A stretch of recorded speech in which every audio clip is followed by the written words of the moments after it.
Okay, number 6, solve for m. If there are multiple solutions, enter them by a comma. If there's no solutions, enter none. And then extraneous is our restrictions, which we learned from the last one, and the ones that don't align at the end if you set them back into the equation. So let's start. We have our 6 steps to get through. Our first step is to find the common denominator, which we call the LCD. So to do that, we look at the denominators. I have m plus 3, m squared minus 9, and then 4 over 1.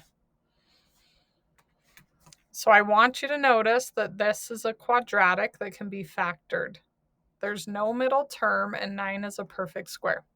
So this is really m minus 3, m plus 3.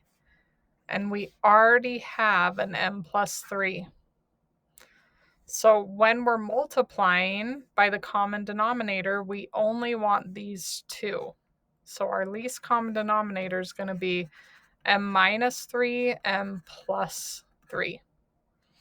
Think about it. If you're multiplying by those, the goal is to get things to cancel out. So I didn't need to write that twice. Then I would just have an extra. Okay, step 2. Oops. M plus 3. I undoed too many. Step 2 is to find the restrictions. So again, I'm taking my denominators. So I have m plus 3, and we're going to set that equal to 0. And then both of these factors, we're going to set equal to 0. This one, subtract 3. So if m equals negative 3, it's going to be undefined. So m cannot equal negative 3. And then we already did that. This is m cannot equal negative 3. But m minus 3 equals 0, we would add 3. So if m is positive 3, we're going to get undefined as well. So we have 2 restrictions, negative 3 and 3. All right, so we're to the point where we're going to actually solve now. So m divided by m plus 3 equals 18 over m squared minus 9, and then I'm going to keep the 4 over 1. Okay, I'm going to make sure I copied it right. Okay, so our common denominator is what's already in factored form. So I'm going to rewrite that in factored form so I can see everything cancel out.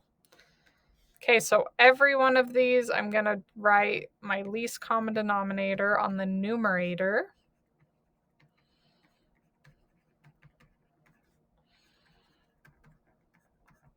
And then we get rid of our fractions. It's the whole reason we're doing this, because we don't want to deal with fractions. So the m plus 3's go away. This whole thing goes away, the factors. And over here, we just added a lot more, but that's okay.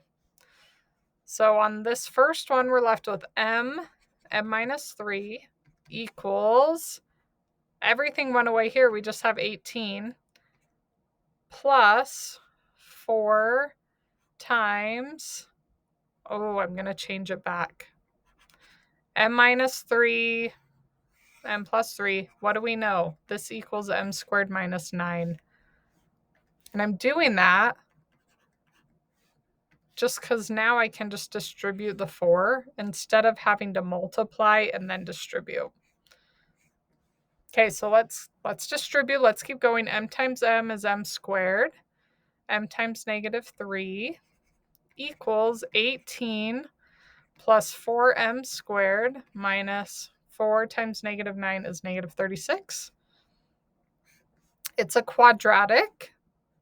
There's an m squared. That means we need it equal to 0 before we solve. You want your leading coefficient positive. It makes it way easier. So I'm going to get the equal 0 over here. I'm going to minus m squared and then add 3m.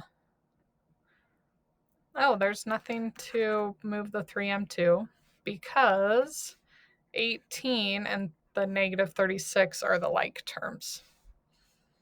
So we get 0, and then 4 minus 1 is 3m squared plus 3m. 18 minus 36 is negative 18. So from here you can factor or use the quadratic formula. I see that all of these divide by 3. You can do this to get smaller numbers.